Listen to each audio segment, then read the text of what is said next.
एक ऐसे धर्म की चर्चा कर रहे हैं जो बिल्कुल संसार का सबसे नया धर्म यानी यंगेस्ट रिलीजन है। उसके बाद कोई रिलीजन अभी संसार में उदय नहीं हुआ है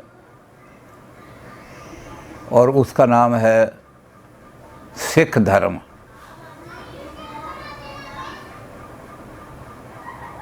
चौदह सौ उनहत्तर में गुरु नानक देव जी का इस संसार में इस धरा पर आगमन हुआ। उस समय कैसे हालात थे और कैसे इस धर्म का उदय हुआ। वैसे तो धर्म दर्शन में ये सिद्धांत माना जाता है कि दुनिया में कोई भी धर्म बिल्कुल नया ओरिजिनल नहीं होता,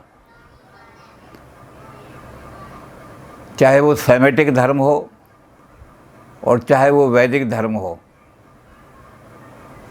वो अपने पिछले धर्म से जो भी पहले चले आ रहे हैं धर्म, उन धर्मों में से ही बहुत सारी चीज़ें लेता है। शब्दावली भी वहीं से ले लेता है।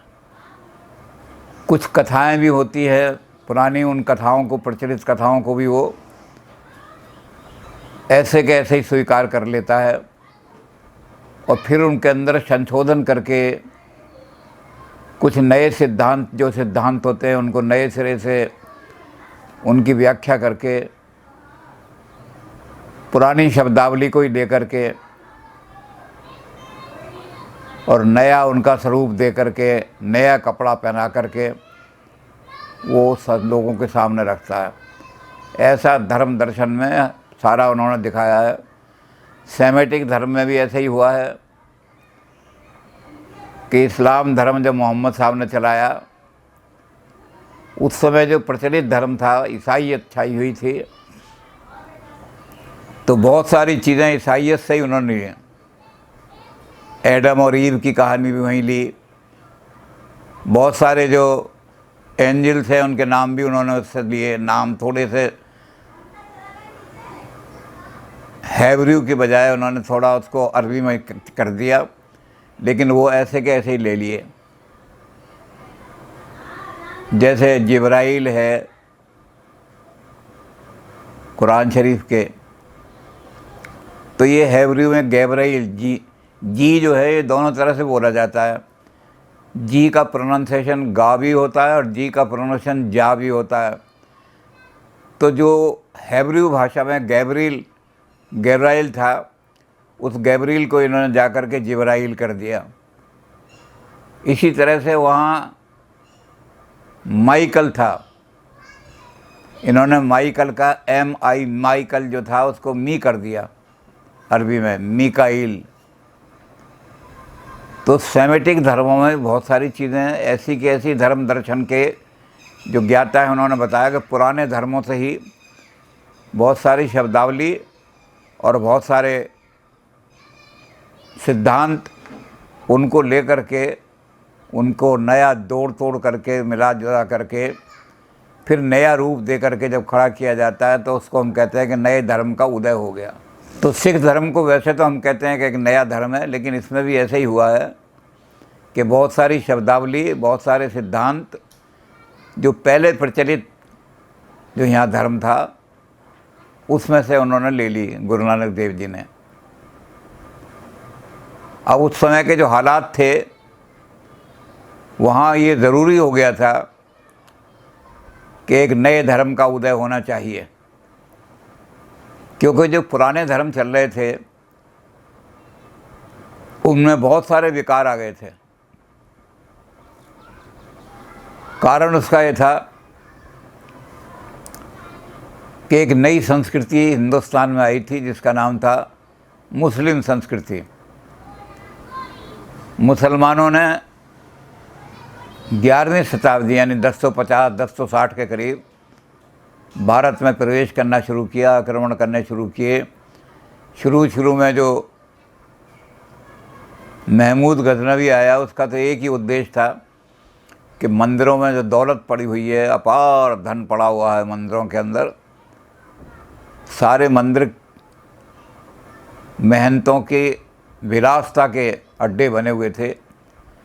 वहाँ धन बहुत इकट्ठा हो गया था, इसलिए जब धन इकट्ठा हो जाता है तो जीवन में विलासता आ ही जाती है। तो महंतों के पास बहुत धन पड़ा हुआ था, मंदिरों में बहुत धन इकट्ठा हो गया था, तो मंदिरों में एक तरह से विलासता आ गई।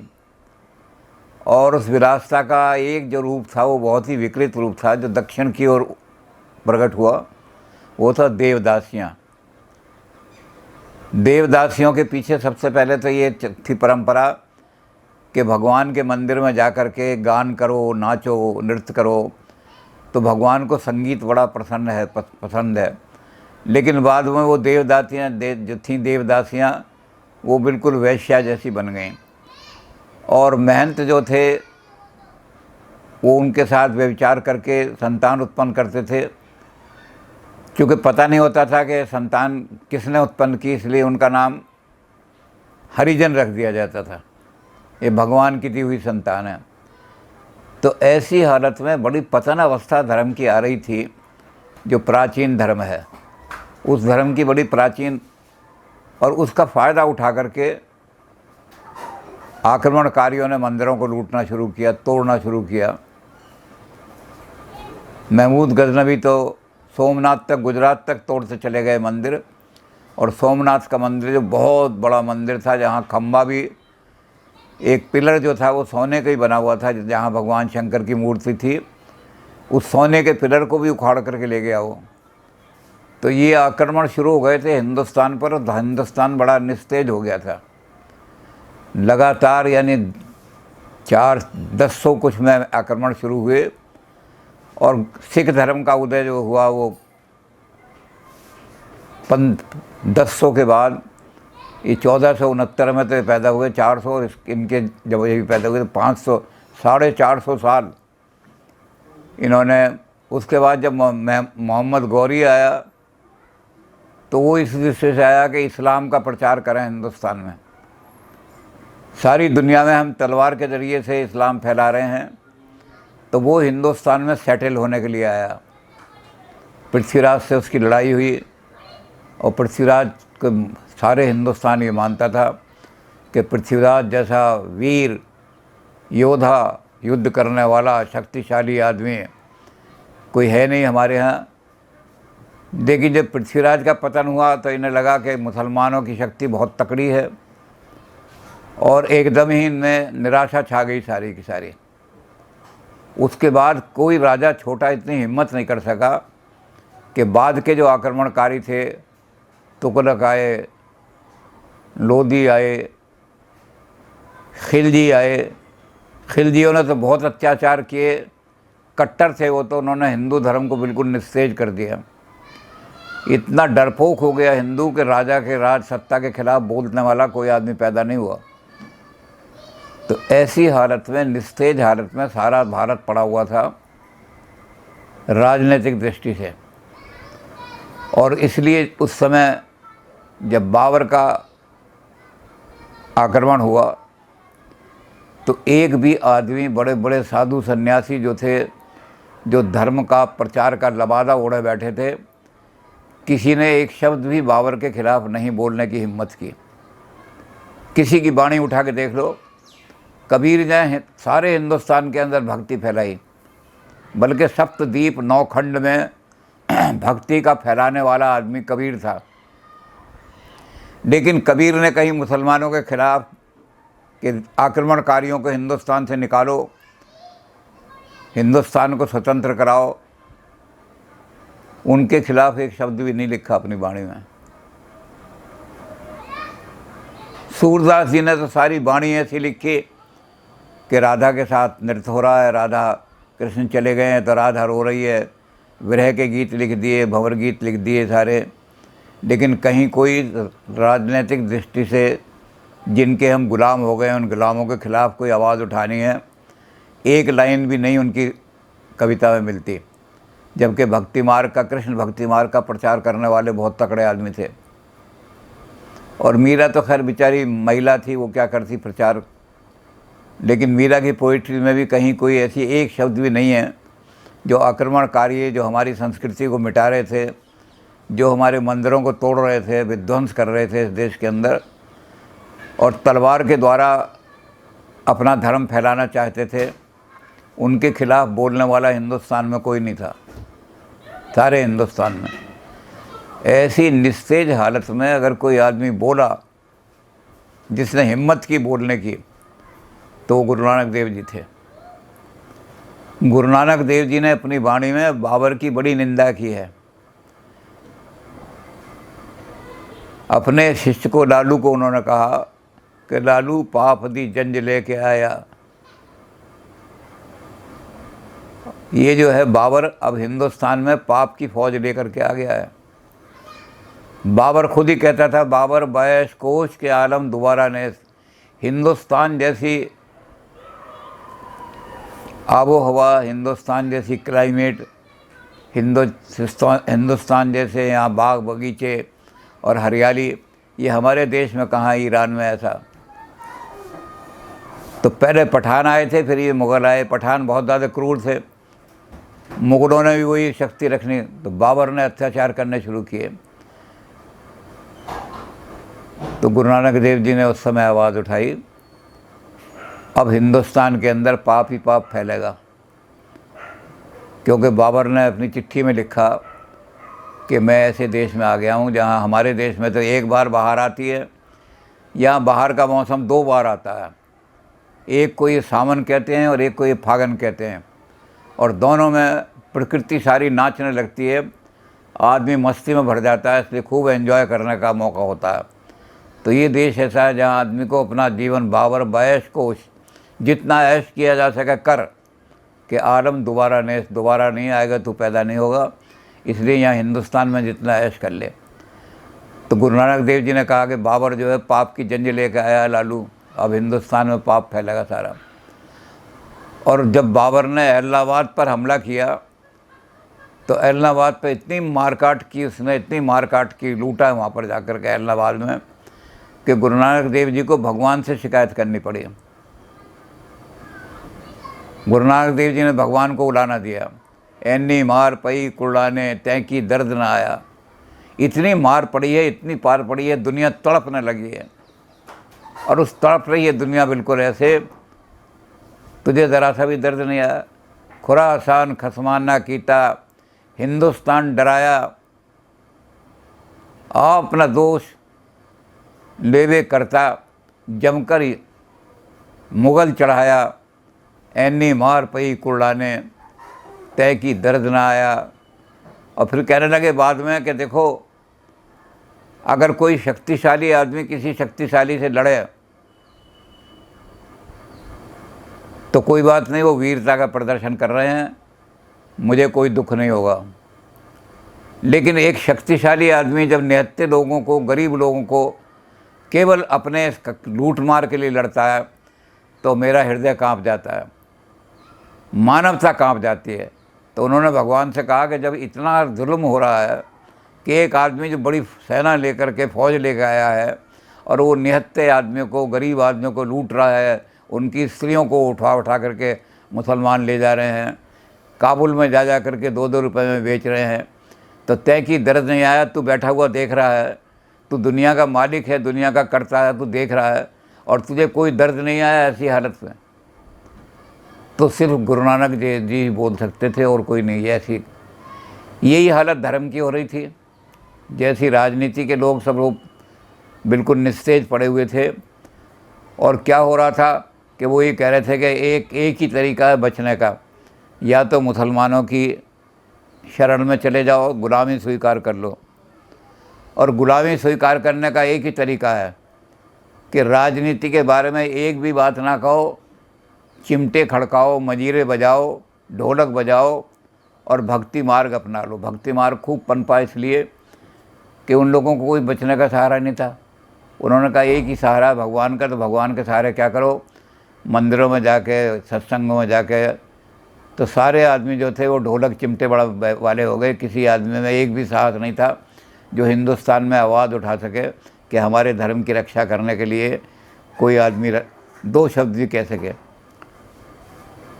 और धर्म की हालत तो ये हो रही थी। पहले हिंदुस्तान के अंदर जब बौद्ध धर्म छाया था, तो बौद्ध धर्म का नाश करने के लिए कुमारिल भट्ट खड़े हुए, शंकराचार्य खड़े हुए। उसके बाद इन्होंने ऐसी चोट की बुद्ध धर्म पर, और बुद्ध धर्म पर ये आरोप लगाया कि बौद्धों ने धर्म का रिश्ता लेकर के देश को नुकसान पहुंचाया। एक राजा जो बौद्ध बन गया, कनिष्क, उसने हिंदुस्तान पर आक्रमण किया तो हिंदुस्तान के बौद्धों ने कि ये हमारा बौद्ध भाई है, उसका स्वागत किया हिंदुस्तान में, और उसने आकर के हिंदुस्तान को, कश्मीर के आसपास के इलाके को सारे गुलाम बना लिया। तो जो बौद्धों में वो बहुत विकार आ गए थे बौद्ध धर्म में, उसके साथ एक सबसे बड़ी उन पर जो आरोप लगा कि बौद्ध धर्म तो धर्म का नाम लेने वाले जो हैं विदेशी हम पर जो आक्रमण करेंगे, कल चीन की तरफ से आक्रमण हो या जहाँ बौद्ध धर्म फैल गया है, जापान में फैल गया है, वहाँ से आक्रमण हो, तो ये लोग तो वहाँ जा कर के हिंदुस्तान के बौद्ध उनका स्वागत करेंगे कि आओ तुम हमारे धर्म भाई हो। तो देश के हित में नहीं है बुद्ध धर्म बिल्कुल। बुद्ध धर्म के अपने अंदर भी बहुत सारे विकार पैदा हो गए थे। भगवान बुद्ध ने कहा था अपने शिष्य को कि हमारे जो विहार हैं उनमें विहारों में स्त्रियां नहीं आनी चाहिए, लेकिन उसने बहुत आग्रह किया कि नारी की उपेक्षा नहीं कर सकते, आधी जाति छूट जाएगी, आधे लोग छूट जाएंगे, 50% अगर औरत को हमने बिल्कुल नेगलेक्ट कर दिया, तो औरत को भी अधिकार होना चाहिए। फिर भी बुद्ध ने कहा कि अगर औरत आना चाहती हैं तो वो अलग विहार हों उनके, उसमें रहें, ये एक विहार में नहीं ठीक रहना, लेकिन वो माने नहीं। अब जब भिक्षुणियाँ आकर के विहार में रहने लगीं और भिक्षु भी रहने लगे तो वहाँ भी व्यभिचार फैल गया, और उस व्यभिचार का जो रूप था वो इतना खराब रूप हो गया, यानी शंकराचार्य के बाद 8वीं शताब्दी से और ये 11वीं शताब्दी तक 200 साल में जितनी भी बुराइयां आ सकती थी बुद्ध धर्म में आ गईं, और उसका जो रूप था बुद्ध धर्म का विकृत रूप। अब बुद्ध धर्म के पतन के तो बहुत सारे कारण हैं, उनकी चर्चा तो बहुत लंबी चौड़ी है कि बुद्ध धर्म का पतन हुआ, लेकिन बुद्ध धर्म में एक चीज़ जो है जो बहुत ही ज़्यादा पतन की स्थिति में आई, वो था कि बुद्ध धर्म ने रूप सहजयान और वज्रयान का रूप ले लिया।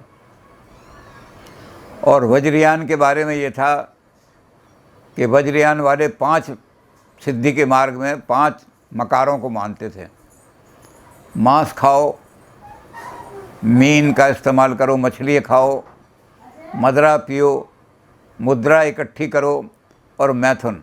नारी की वो पूजा इस रूप में करते थे कि नारी को बुला करके उसको थोड़ा श्रृंगार वगैरह कराया, उसको अच्छे श्रृंगार में सजाया कि नारी की हम पूजन कर रहे हैं, और उस नारी को फिर भोग का विषय बना लिया। तो ये मैथुन से तो ये इतनी ख़राब हालत हो गई थी हिंदुस्तान के अंदर बौद्ध धर्म की कि बुद्ध धर्म ने विक्रम, इस बुद्ध धर्म के को सुधार करने वाले जो थे वो नाथपंथी खड़े हुए।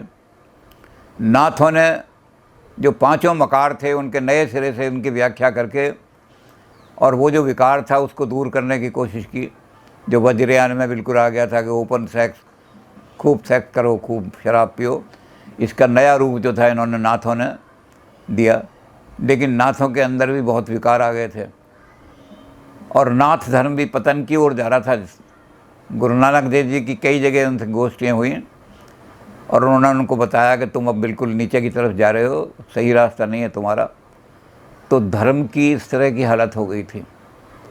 और हायर वर्ग जो था, ऊंचा वर्ग, जो ब्राह्मणिकल वर्ग कहलाता था, ब्राह्मणिकल वर्ग में एक बहुत बड़ी खराबी आ गई थी कि कर्म कांड को बड़ा दुरूह बना दिया था, शोषण का कारण बना दिया था, जिसके कारण से पाखंड, अंधविश्वास, ऐसी चीज़ें फैला करके जनता को डरावना डर बना करके ब्राह्मण लूट रहे थे और उनके अंदर ऐसी प्रथाएं चला दी थी, भयभीत कर दिया था, ऐसे ऐसे देवता बना दिए थे उन्होंने ब्राह्मणों ने, जो डर दिखा करके, भय दिखा करके पहले आदमी को भय दिखाते थे और जब वो सारी जनता भयभीत हो जाती थी तो उनसे कहते थे रुपया दो हमें, हम तुम्हें ठीक कर देंगे।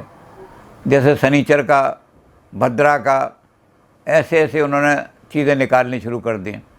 ये सब 10वीं सदी में निकली हैं जितनी भी चीज़ें हैं, कि शनिचर तुम्हारे घर में घुस जाएगा, 7:30 आ जाएगी, तुम्हारा घर तबाह हो जाएगा, पैसा नहीं होगा, दरिद्रता आ जाएगी, तो तुम यहाँ आकर के हमारा पैसा चढ़ाओ और हम शनिचर को प्रसन्न कर देंगे। तो ये पाखंड इतना घुस गया था, चारों तरफ पाखंडी पाषाण का राज होता। तो ऐसी हालत में जनता जो थी वो भगवान से प्रार्थना करती थी, खुद कुछ नहीं कर सकती थी, निस्तेज पड़े थे, कोई लीडरशिप ही नहीं मिल रही थी उनको। भगवान से प्रार्थना करती थी कि भगवान हमारा कल्याण करो, और उस कल्याण का तरीका है कि तुम हमें अपनी शरण में ले लो, हम यहाँ से संसार से निकल जाएं, आपकी शरण में पहुँच जाएं, तो हमें सुख मिल जाएगा।